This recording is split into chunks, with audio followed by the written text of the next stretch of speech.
Почитувани ги следите вестите на Канал 8.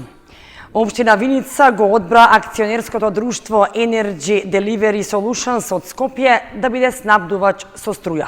За период од една година планирана е набавка на 530 мегават часови, за што ќе се потрошат околу 8,8 милиони динари. Локалната самоуправа на Виница ја заврши постапката за избор на снабдувач со електрична енергија за наредниот 12-месечен период. При тоа ќе потроши над 8 милиони и 800 илјади денари во бруто износ.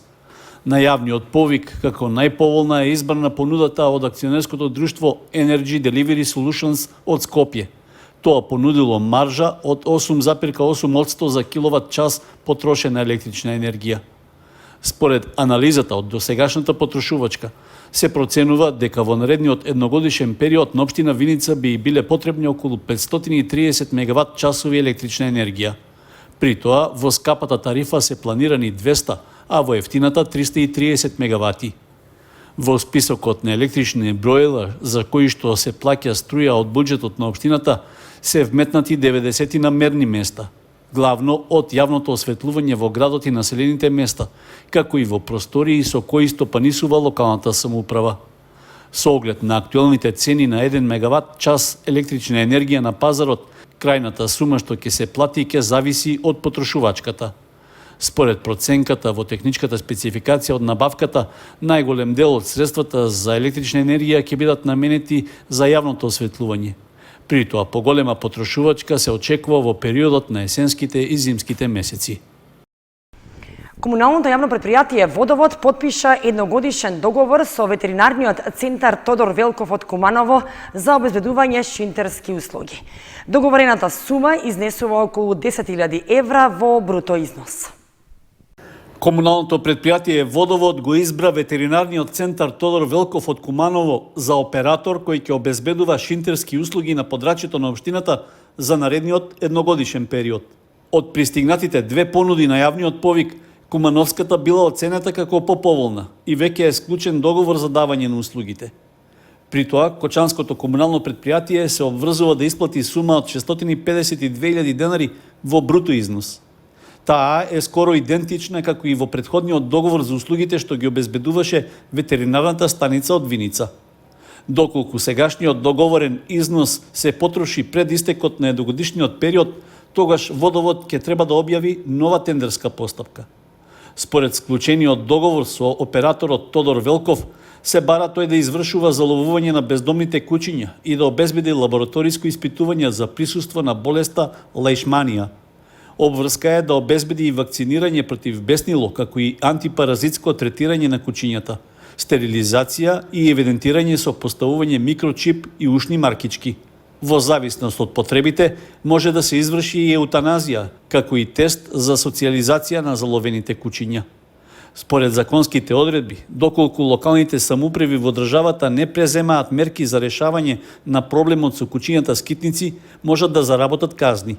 За сега не може со сигурност да се каже колкав е бројот на бездомните кучиња што се наоѓаат по улиците во Кочани, но со акциите за нивно заловување, вакцинирање и стерилизирање треба барем за извесен процент да се намали опасноста од напади врз луѓето. Локалната самоуправа на Виница ја објави програмата со која ќе го одбележи празникот на градот Павловден. Предвидени се културно-забавни и црковни настани. Општина Виница ги објави содржините од програмата за одбележување на празникот Павловден, при што подготви културни, забавни и црковни настани, со кои ги чествува светите апостоли Петар и Павле. Активностите ќе почнат на 12 јули во 18 часот во библиотеката Ванчо Прке, а потоа свечено ќе биде отворена и киносалата при Домот на културата Тошо Арсов. Час подоцна ќе се реализира проекција на документираниот филм "Да се биде македонец", а свој настапки имаат и учениците од школата за гитара, која работи при Домот на културата. Првиот празничен ден завршува со самостојна изложба на Гордана Вренцовска. Во сабота на 13 јули во 8 часот наутро ќе се отслужи архиерејска богослужба во храмот Свети Архангел Михаил.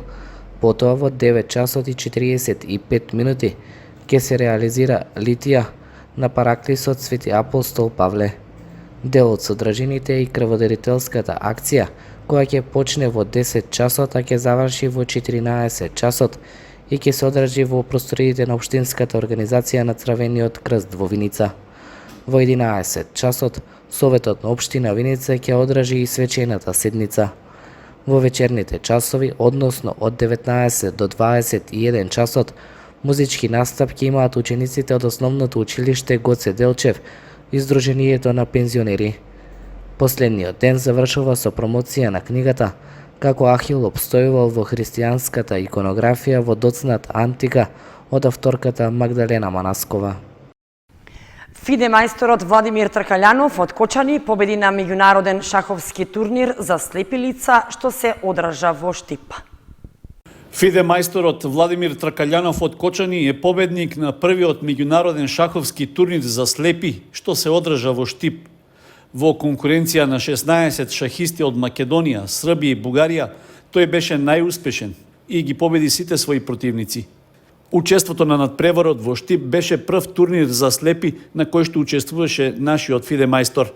Своите противници Тркалјанов ги победи убедливо, со што го освои заслужено првото место. На турнирот учествуваа и 3 жени кои беа рамноправни против шахистите мажи. Се играше по швајцарски систем, а првата награда ја освои Илинка Делова од Бугарија.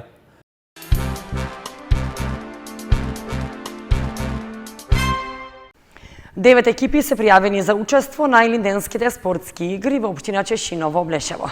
Надпреварите почнуваат в недела и ќе се играат на фудбалското игралиште Даме Груев во Чешиново. 9 екипи се пријавени за учество на турнирот во мал фудбал во рамки на Илинденските спортски игри во општина Чешиново, Блешево. По спроведеното ждребување, формирани се 2 групи А и Б.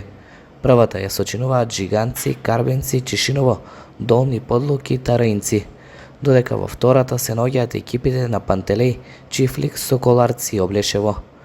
Надпреварите ќе се играат на фудбалското игралиште Даме Груев во Чешиново.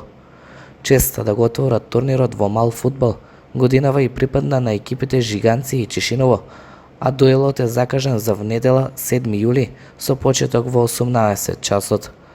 Локалната самоуправа на Чешиново, Облешево и годинава обезбеди награди. Првопласираната ќе добие 120.000 денари, за втората екипа обезбеден е износ од 50.000 денари, а ќе биде прогласен и најдобриот играч на надпреварот. Финалето ќе се одржи на празникот Илинден, 2 август, а организатор на традиционалниот спортски настан е општина Чешиново, Облешево. Турнирот во мал фудбал годинава ќе се одржи по 52 пат. На 51-то издание на Илинденските спортски игри неуспешни беа фудбалерите на Жиганци и го освоија првото место.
Почитувани, со прогнозата за времето ги завршуваме и овие вести на Канал 8. Ви благодариме што бевте со нас. Довидување.